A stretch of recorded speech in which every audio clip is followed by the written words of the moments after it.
Bilang pasimula po ng ating pagsamba, samahan niyo pong buksan ang ating mga Biblia sa Hebreo, Kabanata 12, Talatang 12. Hebrews 12,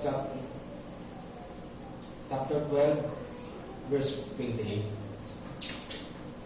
Sabi dito, kahit yan ang tinanggap natin ang isang kahariang hindi mayayanig, magkaroon tayo ng biyaya sa pamagitan nito ay makapaghandog tayo sa Diyos ng kalugod-lugod na paglilingkod na may paggalang tao. So bilang mga mananampalataya, wala tayong dahilan para hindi magpasalamat at hindi sumamba sa Diyos sapagkat napakarami natin tinanggap mula sa Diyos. At isa na rito yung kaligtasan na meron tayo. No? Itinuring din tayong anak ng Diyos. At dito sa verse 28, makikita natin na meron din tayong kaharian na hindi mayayan. Na anumang pagsubok o anumang bagay na dumating sa isang tunay na Kristiyano, meron siyang inaasahang kaharian na kahit kailan hindi mayayan ito. Hindi siya kayang tanggalin sa kaharian ito. At dito pa lang ay pwede na tayong magpasalamat sa Diyos. Sabi nga nito, dito tayo ay maghahandog at maglilingkod sa ating hari na may paggalang at pagtao. Kaya sa ating pagsamba at paglilingkod sa ating hari, tayo umawit ng may paggalang at pagkatakot sa kanyang dakilang pangalan. So tayo po tumayo at awitin natin ang ito na lang. Patuloy kami nagpapasalamat o Diyos sa iyong dakilang pangalan sa aming Panginoon at Hari na dahil sa inyo ay meron kaming kaharian na hindi mayayanig dito sa mundong ito sa kabila ng mga pagsubok na aming dinaranas sa kabila ng pakikipaglaban namin sa kasalanan ng Panginoon ay tunay nga na ang tunay na inyong anak ay hindi mayayanig at hindi mawawala sa iyong kaharian. Kaya dito pa lang nagpapasalamat kami o Diyos sa iyong kabutihan sa amin at maaari kami makapaglingkod sa iyong dakilang pangalan. At dalangin nga po namin, Ama, sa hapong ito nawa, kayo po ang siyang patuloy na umuna sa lahat ng aming gagawin. Nawa ang banal ng Espiritu, ang siyang patuloy na kumilos sa kalagitnaan namin. At nawa ang pangangaral ng iyong salita ay gamitin mo upang patuloy na baguhin ang puso ng bawat tenga makikinig sa iyong salita. Tulungan mo rin po ang aming pastor na siyang mangangaral sa pulpitong ito upang patuloy na palakasin ang bawat Kristiyano at gamitin mo rin ang kanyang inihanda upang patuloy tumawag ng mga makasalanan wala ng totoong kaugnayan sa aming Panginoong Isus at ibilang mo rin po sila sa kaharian na kailanman na hindi kayang lanigin ng Panginoon. Muli Ama, sa inyo po namin pinagkakatiwalaan lahat. Kaya salamat sa Kristo Jesus ng Panginoon.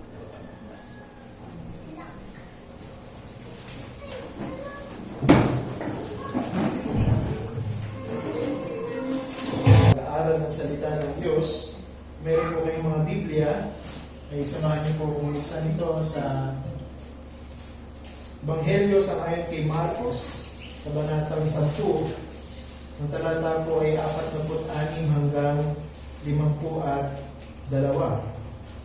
Pinamagatan ko po ang ating pag-aaral ngayong hapon, God, the rewarder of true faith. Ang Diyos ang nagpapala ng totoong pananampalataya, nagpapala sa totoong pananampalataya. Marcos, Kabanatang 10, Kabanatang 10, talatang 46 hanggang 52. Isahin ko po sa ang bagong ang Biblia na salin. So tayo po anong translation meron kayo, pwede niyo pong sundan ang ating pong pagbabasa ng salita ng Diyos. Verse 46, dumating sila sa Jericho habang nililisan niya ang Jericho kasama ang kanyang mga alagad at ng napakaraming tao, isang ulubing bulag. Si Bartimeo na anak ni Timeo ay nakaupo sa tabi ng daan. Nang marinig niya na iyon ay si Jesus na taga Nazaret, nagsimula siyang magsisigaw at magsabi, Jesus, anak ni David, mahabag ka sa akin. At sinaway siya ng marami na siya'y tumahimik, ngunit siya'y lalong nagsisigaw, anak ni David, mahabag ka sa akin. Tumigil si Jesus at sinabi, tawagin ninyo siya. Tinawag nila ang lalaking bulag na sinasabi sa kanya, matuwa ka, tumayo ka, tinatawag ka niya. Pagkahagis sa kanyang balabal, nagmadali siyang tumayo at lumapit kay Jesus. Pagkatapos, sinabi sa kanya ni Jesus, ano ang ibig mong gawin ko para sa iyo? Sinabi ng lalaking bulag, gagawin, ibig kong muling makakita.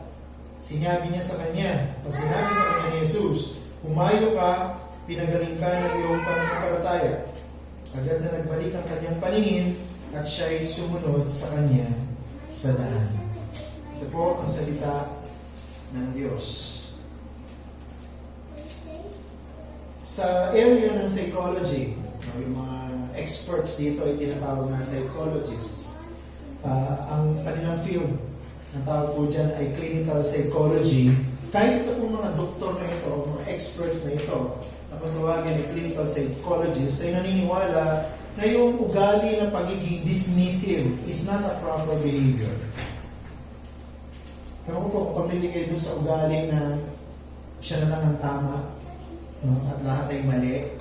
At pagka siya ay may naikwentong ibang tao, mas gusto niya na siya yung namamayani, mas gusto niya na siya yung naririnig, mas gusto niya yung siya yung nagsasalita dahil ang kanyang sinasabi ay mas tama kaysa sa sinasabi ng ibang tao. So, dinidismiss niya. No? Dinidismiss niya yung mga tao at sinasabi niya na huwag na kayong magsalita. So, they see this kind of behavior, no? Yung tinatawag na pagiging dismissive. Welcome po. No, yung pagiging dismissive as a pervasive interpersonal issue that can disrupt relationships and affect your emotional well-being. So hindi po talaga maganda yung ugali ng pagiging dismissive, yung palasaway, yung laging nagtataboy sa mga tao palayo, laging nagpapatahimik sa mga tao, nananaway ng mga tao, kasi nagiging interruption daw po ito sa pag-uugali o sa relasyon. At nagiging masama din daw po ang epekto nito sa isang tao, sa kanyang pang-emosyon na kalagayan. Pero alam niyo po, ang pagiging dismissive o yung pong pagiging ma-pride ng isang tao na siya lang ang tama at ang ibang mga tao ay mali, ay hindi lamang po isang psychological problem. Naniniwala ako personally na ang pagiging dismissive, no, yung laging siya ang tama, ayaw niya na may makikinig, ayaw niya na makikinig sa iba, gusto niya yung mga tao makikinig sa kanya, is a sin. No? Isa po itong manifestation of the sinfulness of the human heart. Isa po itong manifestation ng pagiging rebelde ng puso ng isang tao, ng pagiging mayabang, ng pagiging mapagmalaki. Ngayon po hapon, we will look at how the majority try to dismiss a person, a blind person, isang bulag. No? Dinidismiss nila, pinapatahimik nila. Pero sa katapusan, ay mapapatunayan na natin na ito pong bulag na ito na pinatatahimik at pinatitigil ng mas nakararami, ay siyang tama. No? At siya ang pagpapalain sa huli. Kasi napakadali po para sa atin ang mag-dismiss ng iba eh. Na sila ay mali, at tayo ay tama, dahil iniisip natin na sila ay less significant. Tayo ang significant, tayo mas importante, tayo ang nasa posisyon, tayo ay mas mahalaga, tayo ang mas maraming alam, tayo ang mas maraming experience. Pero ang totoo, nakikita ng Diyos sa puso ng tao. Pwede tayong magkunwari, no? Sa harapan ng mga tao, pwede tayong magbalat kayo, pero hindi pwede magtago sa Diyos ang isang tao dahil nababasa at nakikita ng Diyos ang kanyang puso. Gusto ko pong i-summarize, no, yung ating pong pag-aaral ngayong hapon sa ganitong paraan. God will always be attentive to a sincere call of faith, and He will act to reward it as He sees fit. So ang Diyos po ay laging na pumapansin sa mga totoong nananampalataya, doon sa mga seryosong pagtawag na may pananampalataya, at siya mismo ang nagpapala sa mga ito sa paraang gusto niya. Pero po tayong dalawang mahalagang point, no, na gusto kong bigyan ng diin mula dito sa passage na ito o sa kwento na ito ng isang bulag ng pangalan ni Bartimeo. Una po, sincerity ignored. Sincerity ignored. Yung pagiging totoo ng puso ng isang tao ay binawalang bahala o binalang bahala dito po sa kwento na ito. Sa panahon ng Panginoong Jesucristo, para po sa inyong kaalaman, ang mga bulag na tao ay tinuturing na outcast. Alam niyo yun, hindi sila sinasama sa lipunan. Tinataboy sila ng mga tao. Inaayawan sila ng mga tao. No? At ang pangkaraniwang pananaw, kaya ganito yung tingin ng mga tao sa mga bulag, no, sa panahon ng Panginoong Jesucristo, ay masasalamin natin doon sa isang eksena doon sa Book of John, kung saan tinanong ng mga alagad ng Panginoong Jesucristo, doon sa John chapter 9 verse 2, ganito po yung nakasulat doon, sabi ng isa, so ilan sa kanyang mga alagad, Rabbi, sino ang nagkasala? Ang taong ito o ang kanyang mga magulang, kaya siya ipinanganak na bulag? Sa madaling salita, sinasalamin nito yung pagtingin ng lipunan sa mga taong bulag. Para sa lipunan ng panahon na yon, ang pagiging bulag ay bunga ng kasalanan. Kaya nabubulag ang isang tao dahil sa kasalanan. Pag ang isang tao ay bulag ng ipinanganak, maaaring ito ay dahil sa kasalanan ng kanyang magulang.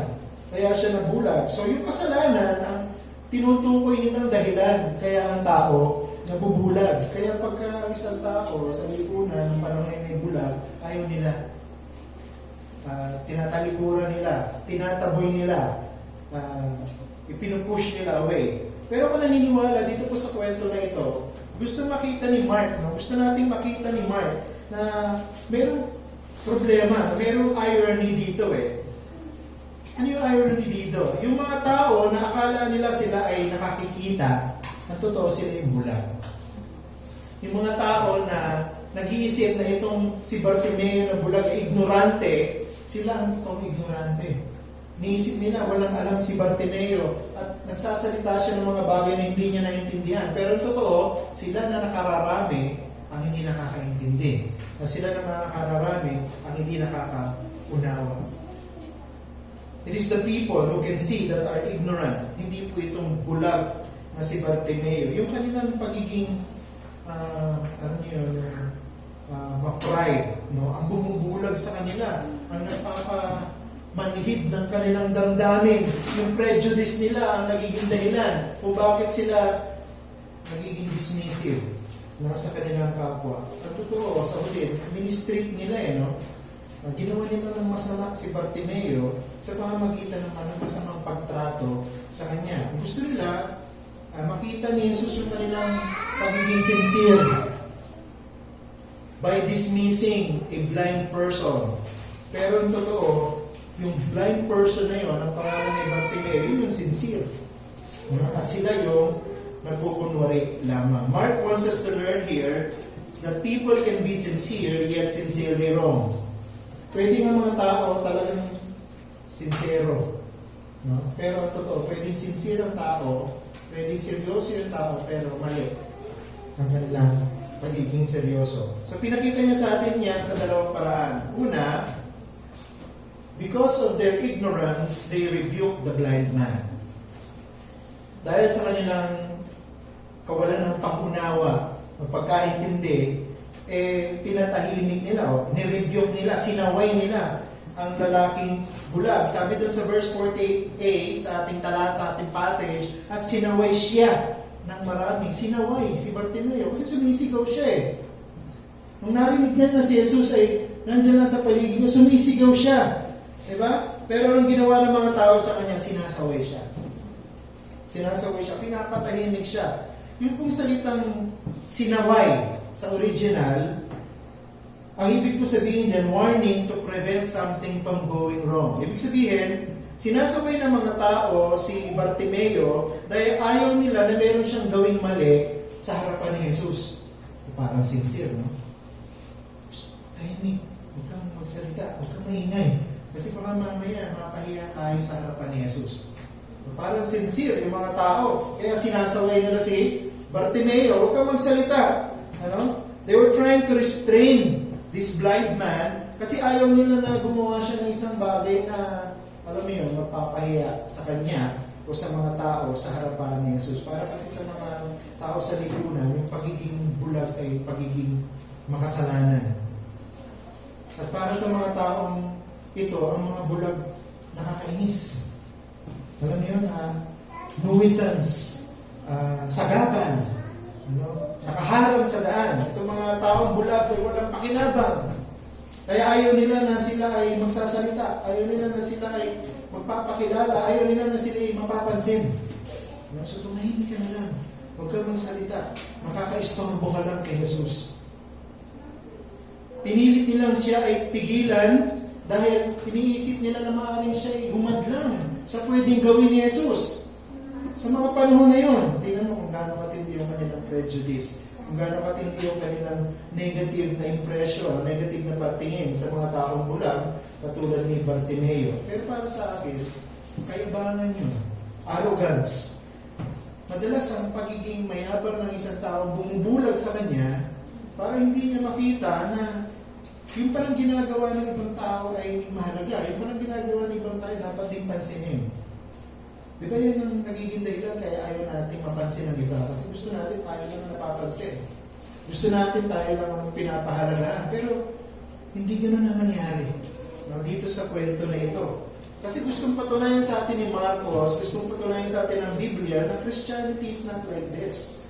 Hindi ganito ang pagiging Christian. Totoong madali na sawayin ng isang tao dahil hindi sila naniniwala doon sa pinaniniwalaan natin.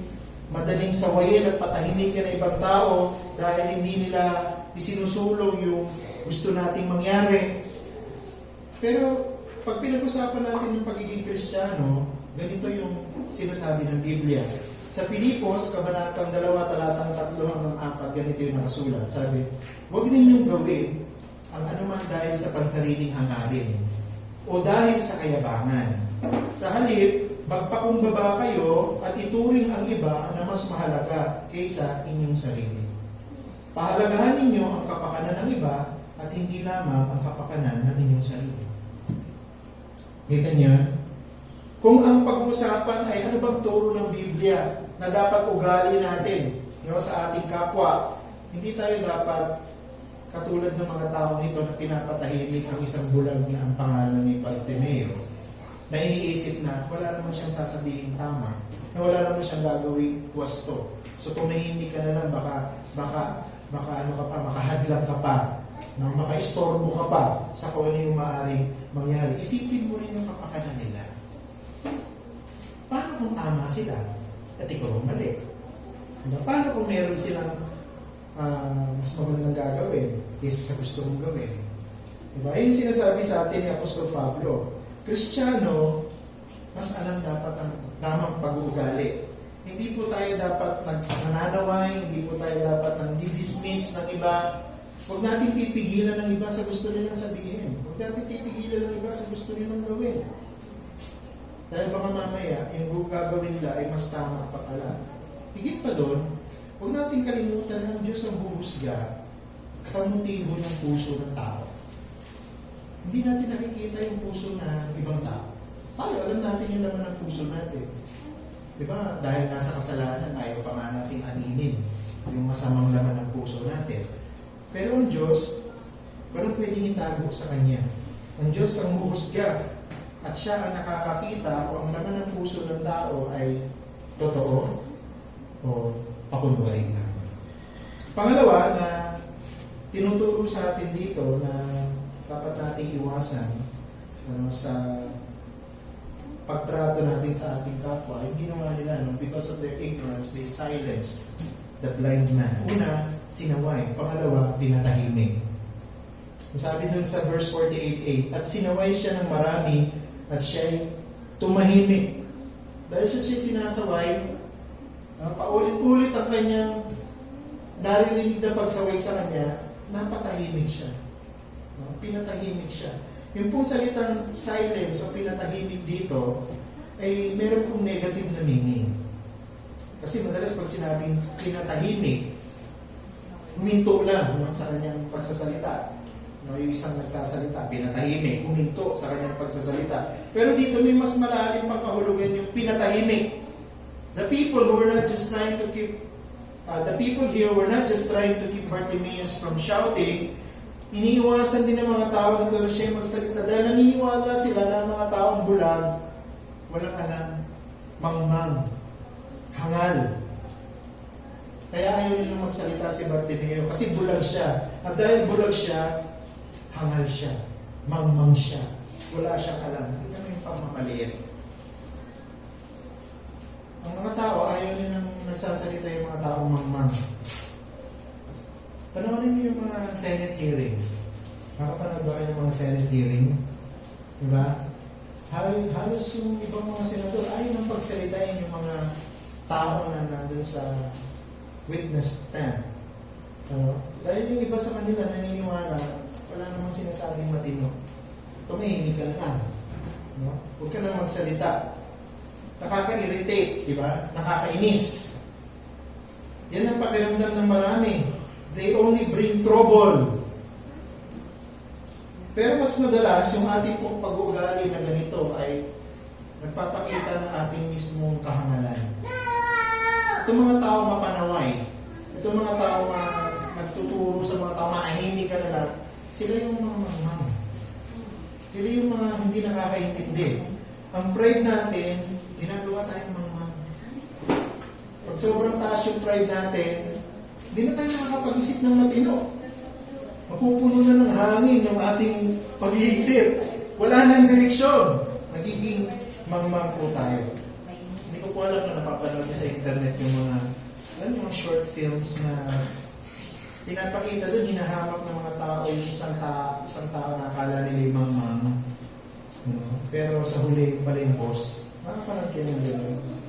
Pinaapi, pinaaway, pinapalayas, diba? Pinapahiya sa mga tao, pero yung pala yung boss.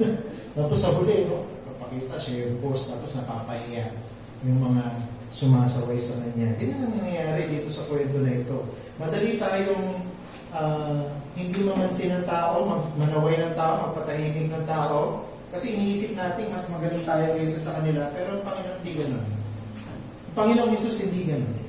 Pinakita sa atin sa kwento na ito ng Panginoon, napaka-humble niya. Doon sa Matthew 20 verse 28, ang sabi ng Panginoon, ako'y naparito hindi upang paglingkuran, kundi maglingkod. Ang Panginoong Hesus ay naparito. Sino ba ang Panginoong Hesus? Ang Panginoong Hesus ay anak ng Diyos. Siya'y nagkatawang tao. Pero hindi siya nagkatawang tao para paglingkuran. Sabi niya, ako'y nagpunta rito para maglingkod. Bakit? Kasi, ito lamang ang paraan para ang mga makasalanan madala niya sa kaharian ng Diyos. Hindi niya iniisip yung kanyang sarili na siya higit kaysa sa mga makasalanan. Bagamat totoong siya higit kaysa sa mga makasalanan dahil siya anak ng Diyos. Pero ganoon pa man, siya ay naglingkod. At pinakita sa atin sa Biblia hanggang saan umabot yung paglilingkod ng Panginoon. Namatay siya sa krus. Ang kanyang paglilingkod, inalay niya yung buhay niya. Diba? Binigay niya yung kanyang buhay doon sa krus nang sa gayon yung mga taong mananampalataya sa kanya maligtas. Ganun yung halimbawa na dapat nating sundan. At hindi yung halimbawa ng mga tao na ito na nagpatahimik at sumaway sa isang bulag na ang pangalan ay Bartimeo. Sa bandang huli ng kwento na ito, alam natin na pinatunayan ng Panginoong Jesucristo na hindi porket marami ay tama. Dahil yung mas marami, sila sa bandang huli, mas mali. Diba? Hindi po katulad ng Panginoong Jesucristo ang mga tao sa kanyang paligid. Bakit? Kasi mga tao sa kanilang paligid, binaliwala nila ang pagiging seryoso ng isang bulag sa kanyang paglapit kay Kristo. Sana wag natin gawin ito na hindi natin seryosohin ang pagsasalita ng mga tao dahil hinuhusgahan natin sila na sila ay hindi seryoso at hindi sila totoo sa kanilang mga pananalita o sa kanilang mga sinasabi. Tunaran natin ang halimbawa ng Panginoon. Pinansin niya ang salita o pagtawa o pagsigaw ng isang bulag. na ang pangalan ni Bartimeo. Nakita natin sa kwento, nung narinig ng Panginoong Yesus sa sumisigaw si Bartimeo, huminto siya. Naglalakad ang Panginoon, huminto siya. At anong sabi ng Panginoon sa verse 49a, tumigil si Jesus at sinabi, tawagin ninyo siya. Naglalakad ang Panginoon, tumatawag at sumisigaw ng paulit-ulit ang isang bulag ng pangalan ni Bartimeo. Ang sabi ng mga tao, tumahimik ka. Sinasaway ng mga tao, huwag kang magsalita. Makakahadlang ka lang. Pero narinig ng Panginoon yung tawag ng isang bulag. Huminto siya.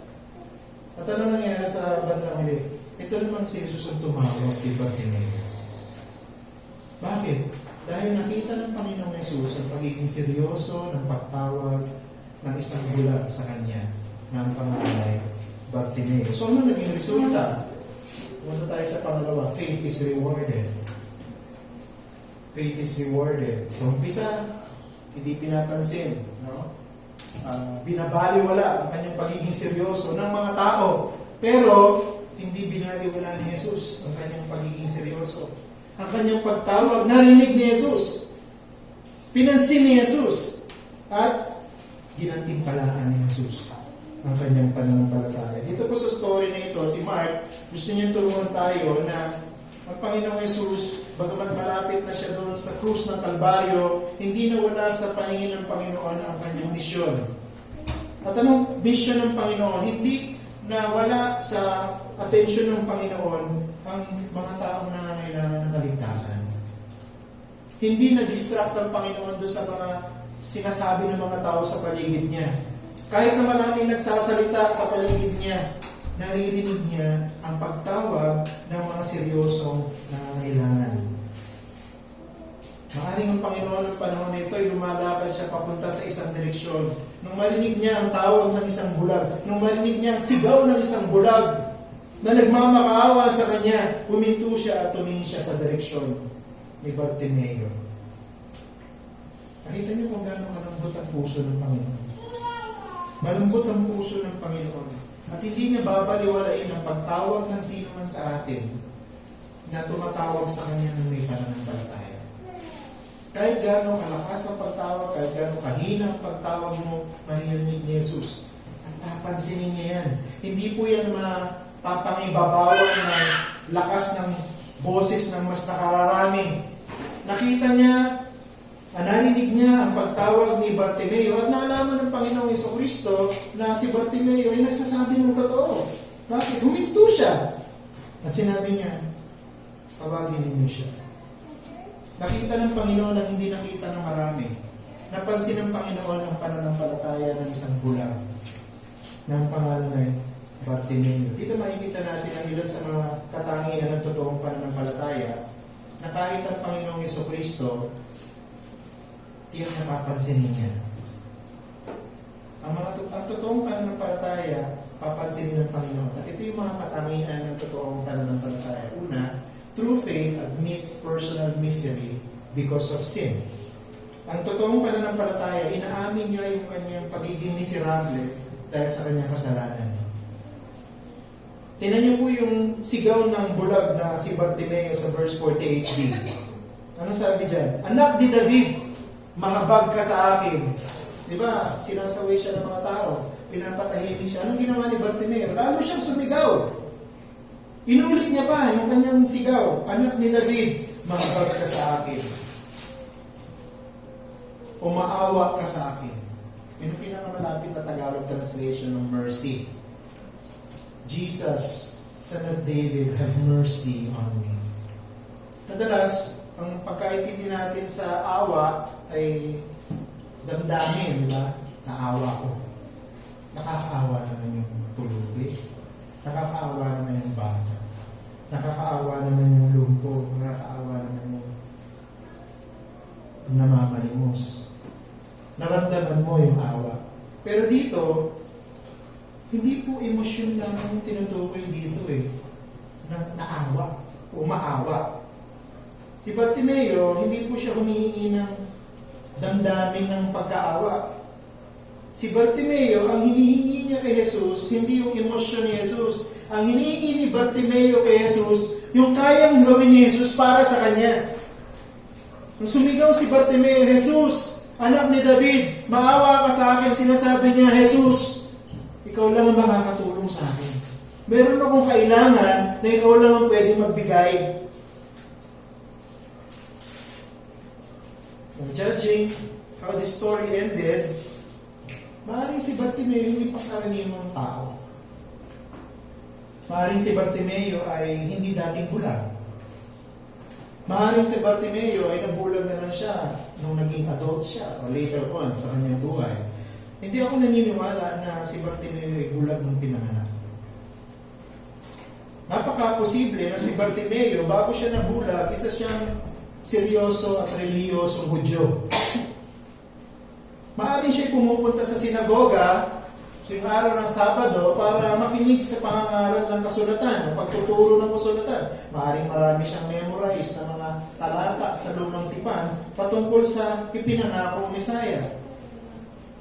At maaaring nung naririnig niya yung mga alingaw-ngaw ng balita patungkol kay Jesus, na ikukumpara niya yung mga ginagawa at sinasabi ni Jesus dun sa mga napag-aralan niya sa kasulatan nung hindi pa siya bulag.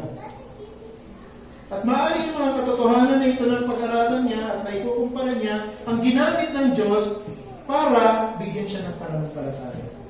Na-born again si Bartimeo. Na-convert siya. Dahil sa mga katotohanan na alam niya patungkol kay Jesus. Naniniwala ako na yung Holy Spirit ang nag-convict sa kanya para aminin niya kay Jesus. Jesus, ikaw yung makakatulong sa akin. Jesus, ikaw yung matagal ko nang hinihintay. Jesus, alam ko ikaw yung pinangako ng lumang tipan, ng Mesyas, na magliligtas sa amin. Nakita niyo po, maliban na bigyan ng Diyos ng pananampalataya ang isang tao, hindi niya magagawa makita yung kanyang pagiging miserable. Pag binigyan ng Diyos ng pananampalataya ang isang tao, makikita niya ang kanyang pagiging helpless. Wala akong kayang gawin. Hindi ko kayang iligtas ang sarili ko. At dahil hindi niya kayang iligtas ang sarili niya, para siya isang lalaking nahulog sa dagat na hindi marunong lumangoy. Anong gagawin ng isang tao hindi marunong lumangoy? Sisigaw siya, sasabihin niya, meron bang tao dyan na pwedeng tumulong sa akin? Dahil hindi ako marunong lumangoy. Parang gano'n yung sinasabi ni Bartimeo dito, Jesus, tulungan mo ako dahil hindi ko kayang iligtas ang sarili ko. Jesus, tulungan mo ako dahil miserable ang kalagayan ko. Bilang isang makasalanan, bukod pa doon, bilang isang bulag. Maawa ka sa akin. Jesus, tulungan mo ako.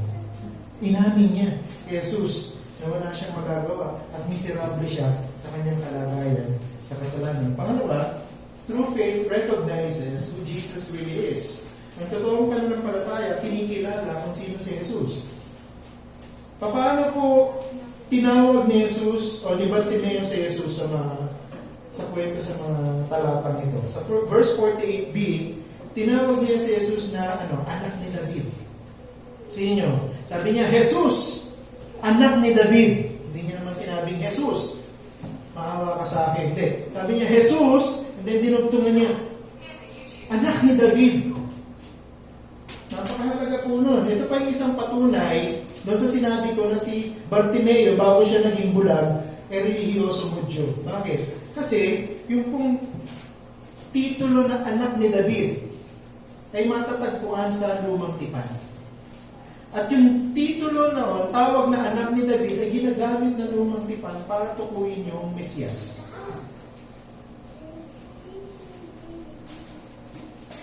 Yung pong pananampalataya na nilagay ng Diyos sa puso ni Bartimeo, inamin at kinilala na itong Jesus na ito, siya yung Mesyas. Kaya nung sumisigaw si Bartimeo, Jesus, anak ni David, sinasabi niya na narinig ng mga tao, Jesus, ikaw ang Mesyas. Jesus, ikaw ang Kristo. Kinikilala ko na ikaw ang pinangako sa lumang tipan na magliligtas sa amin. Ang kanyang pananampalataya ay tiyak. Ang kanyang pananampalataya ay sincere. Ang kanyang pananampalataya ay confident. Bakit? Sapagkat alam niya yung nakasulat sa Biblia. At yung lahat na nakasulat sa Biblia, tumutugma sa katangian at pagkakakilanlan patungkol kay Jesus. Kaya sabi ni Bartimeo, kinikilala ko na ikaw, Jesus, ang Mesyas. Hindi siya nagduda dahil narinig niya ang katotohanan. Bagamat si Bartimeo bulag, mas nakakakita siya kumpara sa ibang tao. Di ba? Dahil hindi niya lang nakita si Jesus bilang isang manggagamot, bilang isang tagapagpagaling ng sakit, no? Bilang isang tagapagpakain sa mga nangangailangan, bilang isang leader. Nakita niya si Jesus bilang Mesyas, tagapagligtas. Kinilala niya na si Jesus ang pinangakong magliligtas. At yung sigaw ni Bartimeo ay alinaw-ngaw ng kanyang totoong pananampalataya. Yung lumabas sa kanyang bibig, Jesus, anak ni David, maawa ka sa akin, ay alinaw-ngaw ng kanyang totoong pananampalataya. Pangatlo, true faith receives salvation. Ang totoong pananampalataya, binibiyayaan ng kaligtasan. Tingnan niyo po yung verse 51 ng ating passage. Sabi niyan, pagkatapos sinabi sa kanya ni Jesus. Pagkatapos sinabi sa kanya ni Jesus, ano ang ibig mong gawin ko para sa iyo? Sinabi ng lalaking bulag, Rabboni, ibig kong muling makakita. Paano natin paliliwanag ito?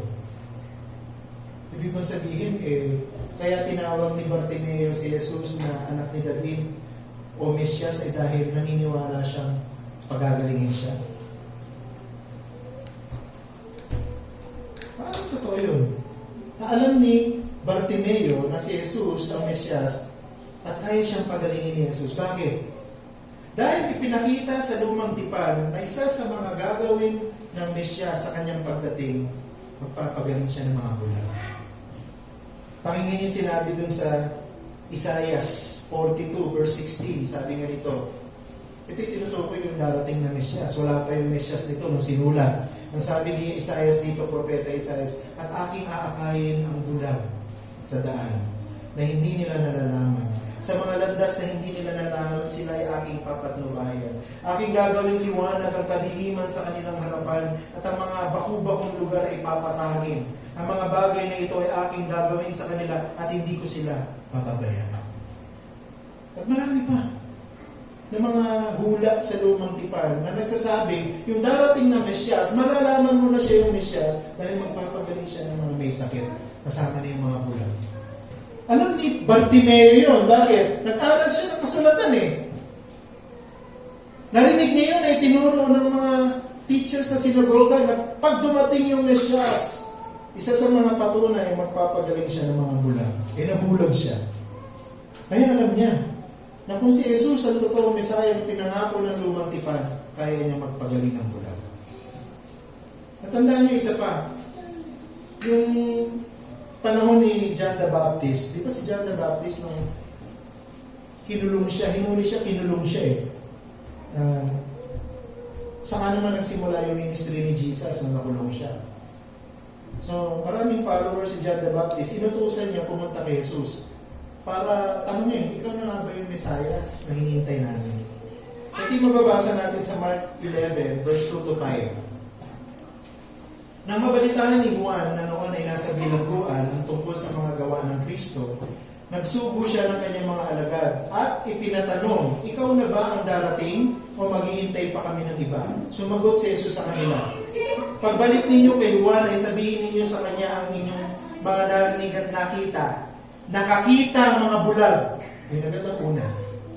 Diba? Nakakita ang mga bulag. Nakalalakad ang mga paralitiko, nagiging malinis sa mga ketongin, nakaririnig ang mga bingi, binubuhay ang mga patay, at ipinangangaral sa mga duka ang magandang balita. Nung bumalik yung mga inutusan ni John the Baptist sa kanya sa bilangguan, at sinabi nila itong sinabi ni Jesus, na wala na yung pagdududa ni John the Baptist. Bakit? Naniwala siya na si Jesus yung Messiah.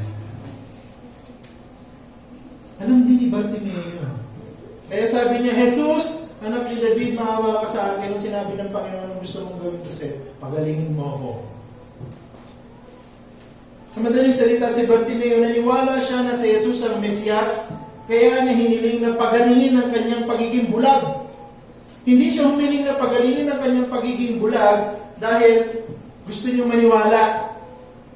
naniniwala si Bartimeo na si Jesus ang Mesyas, kaya niya hiniling na pagalingin siya at alisin ang kanyang pagiging bulag. Magkaiba yun eh. Magkaiba yung pagalingin mo ako para maniwala ako na ikaw yung Mesyas. Doon sa naniniwala ako, Jesus, na ikaw yung Mesyas, hinihiling kong pagalingin mo. Nandun siya sa pangalawa.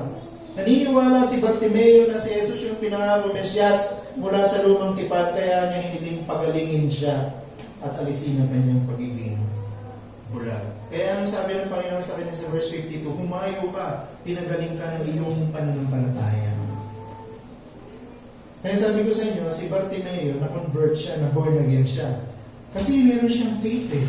At yung faith na yon, napatunayan natin totoo. Bakit naniniwala siya sa sinabi ng Biblia o ng kasulatan na si Jesus ang pinangako Mesaya? At humingi siya ng kagalingan mula kay Jesus. At alam niya kung anong nangyari. Nung pinagaling ng Panginoon yung kanyang pagiging bulag, sinabayan ng pagliligtas sa kanya. Niligtas ng Panginoon si Bartimeo. So hindi lang po pinagaling ng Panginoon yung kanyang bulag na mata, pinagaling din ng Panginoon yung kanyang kaluluwa. Niligtas ng Panginoon si Bartimeo. Nung pinagaling ng Panginoon yung kanyang mata,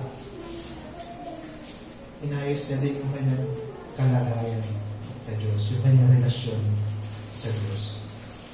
Ngayon, bilang pagtatapos, paano natin mapapatunayan na si Bartimeo naging Christian? Andun din po sa passage, sa verse 52, sa huling bahagi, tingnan nyo, nakasulat dyan. Agad na nagbalik ang kanyang paningin at siya'y sumunod sa kanya sa daan. At siya'y sumunod sa kanya sa daan. Hindi lang po tinanggap muli ni Bartimeo ang kanyang paningin, tinanggap ni Bartimeo ang kanyang bagong pagkatao. New identity, he became a disciple of Jesus. A person is truly saved by faith, will become a follower of Jesus. Nung naging Christian si Bartimeo, nung na-convert siya, nung naging born again siya, sumunod siya kay Jesus. Hindi lang siya sumunod dun sa daan, o sumunod kay Jesus saan man siya pumunta, kundi sumunod siya dun sa daan ng Kristyanismo. Naging mananampalataya itong bulag na si Bartimeo. Naging isa siya sa mga disciple ni Jesus. When we surrender to Jesus, tandaan nyo ito, hindi po tayo mawawalan. Ang totoo, pag sinuko natin ang ating buhay kay Kristo, magkakamit tayo ng lahat. Ulitin ko yan ha, marami ayaw mag-commit ng buhay nila kay Jesus kasi marami daw silang iiwan, marami daw silang tatalikuran. Nung naligtas si Bartimeo, sabi sa kwento, iniwan niya yung balabal niya. Ano ba yung balabal para sa isang bulag? Yan ang ginagamit niya pagka malamig. Natutulog siya sa kalsada. Yan ang ginagamit niya pag namamalimos siya. Diba? Tulog niya sa trabaho. Pero nung nakakita siya ulit, tiniwanan niya yung balabal niya. Ibig sabihin, tiniwanan niya yung dati niyang buhay. Diba ganyan yung sabi ni Jesus? Na nasabi ng Panginoon patungkol sa mga naging Kristiyano na maging alagad ni Jesus, 2 Corinthians 5:17. Kaya lang sino mga nakipag-isa kay Kristo ay isa ng bagong nilipa. Ang lumang bagay ay lumipas, masdan ninyo ang lahat ay naging bago. Meron mawawala yung dati nating pagkatao. Meron tayong makakamit pagiging bagong nilalang. Hindi tayo mawawala. Magkakamit nga tayo ng bagong buhay. Magkakamit nga tayo ng buhay na walang hanggan. Kaya ang panawagan ko sa mga hindi pa mananampalataya ngayon, pakinggan niyo yung panawagan ni Jesus. Hindi lang po si Jesus, o hindi lang po si Bartimeo ang tinatawag ni Jesus. Tinatawag niya rin tayo. Pero, kahit gaano kahina yung ating panalangin, kahit gaano kahina yung ating pagtawag, pero kung ito ay nagmumula sa isang pusong seryoso, naririnig ni Jesus. Kaya kung ikay tatawag kay Jesus ngayon, magsasabihin mo kay Jesus, Panginoon, hindi ko kaya iligtas sarili ko. Maawa kayo sa akin. Ligtas niyo. Naririnig ni Jesus siya. At katulad ng ginawa niya kay Bartimeo, niligtas niya ang isang bulag na ito. Bagamat ang maraming tao sinasaway siya, pinapatigil siya, hindi siya pinaniniwalaan, narinig siya ni Jesus. Pinansin siya ni Jesus. niligtas siya ni Jesus. Ganon din ang kaya niya gawin para sa iyo. Manalangin tayo. Panginoon, pagkasalamat kami sa napakagandang kwento patungkol sa isang bulag na si Bartimeo. Pagkaman siya ay sinaway ng maraming tao, pinatatahimik dahil siya ay isang bulag. Pagkaintindi ng mga tao, siya ay hadlang o wala siyang sasabihing matino. Pero nakita ng Panginoon, narinig ng Panginoon ang kanyang pagtawag. At siya ay tinawag ni Jesus. At siya ay pinagaling ni Jesus dahil nakita niya na mayroon siyang pananampalataya na ang Kristo ay dumating na. At yun ay ang Panginoon Jesus. Pinagaling siya dahil siya ay naniniwala sa sinasabi ng Biblia. Sana po gawin niyo rin po yan ngayon. Marami po sa akin dito, maraming nag-iisip, nagdadalawang isip, maraming natatakot, na pagka sila ay tumawag sa iyo, marami silang iiwanan. Pero sana makita niyo yung halimbawa ni Bartimeo. Meron nga siyang iniwanan yung luma niyang buhay. Pero meron siyang natagpuan, bagong buhay kay Jesus, bagong identity kay Jesus. Buhay na walang hanggan kay Jesus. Naging member siya ng Kingdom of God because of Jesus. Naging disciple siya ni Jesus. Ganun din yung pwede niyong gawin sa amin ngayon. Sana magligtas pa kayo, tumawag pa kayo. Maring may mga mahihina ditong boses na tumatawag sa iyo, Panginoon. Pero galing sa sincere heart. At alam po namin naririnig niya yan. At kaya niyo rin silang pagalingin sa kanilang spiritual na sakit. Kaya niyo silang iligtas. Kaya niyo silang tatawarin. Walang kasalanan na hindi niyo kayang tatawarin. Walang makasalanan na hindi niyo kayang iligtas. Kung sila lalapit sa iyo, bibigyan mo sila ng buhay na walang hanggan. Ito po ang aming dalangin. Sa pangalan ni Jesus namin, Panginoon. Amen. Okay, so bilang pagtugon po sa ating pag-aaral ng salita ng Diyos, tayo ay tumayo. At kaawitin po natin yung isang hymn. Hindi natin yung Tagalog.